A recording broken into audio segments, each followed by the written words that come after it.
மூதுரை தந்த ஔவையார் நீண்ட தூரம் நடந்து களைப்படைந்திருந்தார். ஒரு நாவல் மரத்தின் நிழலில் அவர் அமர்ந்தார். தம்பி, எனக்கு சில பழங்களை பறித்து போடு. சுட்ட பழம் வேண்டுமா? சுடாத பழம் வேண்டுமா? பழத்தில் ஏது சுட்ட பழம் என்று வியந்த ஔவை விளையாட்டாக எனக்கு சுட்ட பழமே கொடு என்றார்.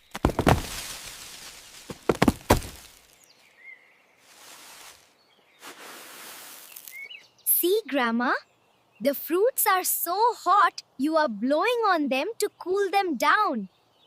பாட்டி, பழம் மிகவும் சூடாக இருக்கிறதா? ஏன் இப்படி ஊதுகிறீர்கள்? சிறுவனாக வந்தது முருகப்பெருமான் என்று உணர்ந்த ஔவை என் அறிவு ஒரு கைமண் அளவே என்று பணிந்தார். நீதி. நாம் எவ்வளவு கற்றிருந்தாலும் இந்த உலகில் நாம் கற்க வேண்டியது இன்னும் எவ்வளவோ இருக்கிறது.